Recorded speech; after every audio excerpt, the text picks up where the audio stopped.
салом дӯстон ва мухлисони ММА, ба канали мо хуш омадед ва имрӯз мо беҳтарин хабарҳои ММА-ро ҷамъоварӣ кардаем, ки пешкашатон менамоем. Дар видео лайк гузоред ва мо оғоз мекунем. дӯстон, агар хоҳед ки видеоҳои мо тез бароянд, пас ҳатман дар телеграм-канали спонсории мо обуна шавед. Силкаш дар комментария ба шумо либоси пойафзорҳои босифатро пешкаш мекунанд. Муин Ғафуров, размкори тоҷик, бо ҳамроҳи қаҳрамони кунунии UFC Мераб Девалишвили, ки 18 январ дар мусобиқаи UFC 311 бо Умар Нурмагомедов мехӯрад, тамринҳои пеш аз муҳорибаашро гузаронида истодааст. дар историяи инстаграми Девалишвили дида мешавад, ки онҳо то ба қулаҳои баланди кӯҳҳои Амрико баромадаанд.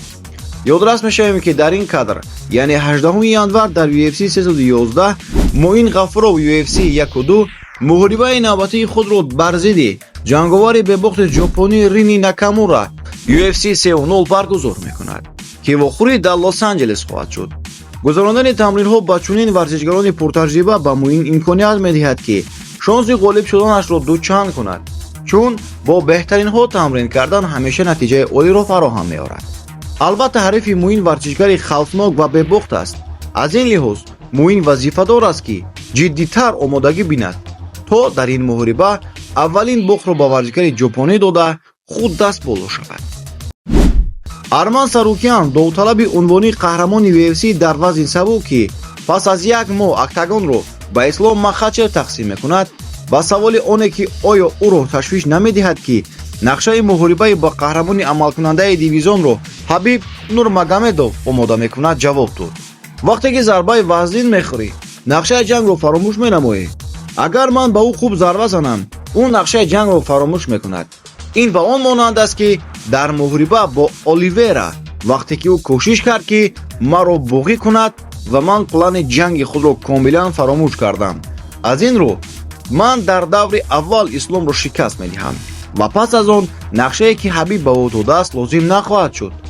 ман ягона нафаре ки дар дивизион ҳастам, ки метавонам Исломро мағлуб кунам, чун ман дар барба муҳорибаро бурда метавонам. дуюмин, ман ҷавон ва гуруснам ва ҳеҷ гоҳ камарбанди қаҳрамони лигаро надоштам. ин маро хеле қувва медиҳад. ва сеюм, ман ба худам боварӣ дорам. ман ягона касе ҳастам, ки ӯро шикаст медиҳам. аммо аз ҳама муҳим он аст, ки ман хеле гуруснам. ман дар бораи гирифтани унвон аз лаҳзаи ворид шудан ба UFC фикр мекардам. ин орзуи ман аст, гуфт Сарукян дар суҳбаташ.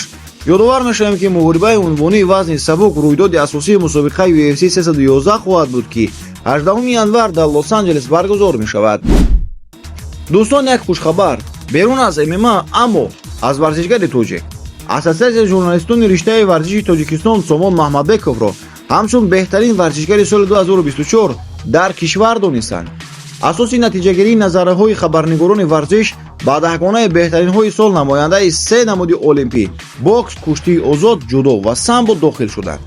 тавре раиси Ассотсиатсияи журналистони риштаи варзиши Тоҷикистон Нарзулло Латифов хабар дод: Сомон Маҳмадбеков дар садри овоздиҳӣ беҳтарин варзишгари сол эътироф гардид. ӯ ки дар Олимпиадаи Порис 2024 ва қаҳрамонҳои ҷаҳон дар шаҳри Абу-Даби, Имороти Муттаҳидаи Араб дар риштаи ҷудо дар вазни то 81 килограмм медали биринҷӣ гирифт, беҳтарин варзишгари соли 2024 дониста шуд, афзуд роҳбари ассотсиатсия. ҳамзамон таъкид шудааст, ки ба даҳгонаи беҳтаринҳо Темур Раҳимов ҷудо, Давлат Болтаев бокс, Абдулмаҷид Қудиев куштии озод, Акмал Убайдов бокс, Виктор Расаддин куштии озод, Парвизи Каримов бокс, Эмомалӣ Нуралӣ ҷудо, Муҳаммадсолеҳ Қувватов ҷудо, Сорбон Латипов самбо шомил шуданд. мо бо шумо варзишгаронро табрик мекунем ва ба онҳо дар соли 2025 муваффақият ва қуллаҳои баландтарро орзу мекунем. ташаккур, ки видеоро то ба охир тамошо кардед. то видеои навбатӣ, хайр дӯстон.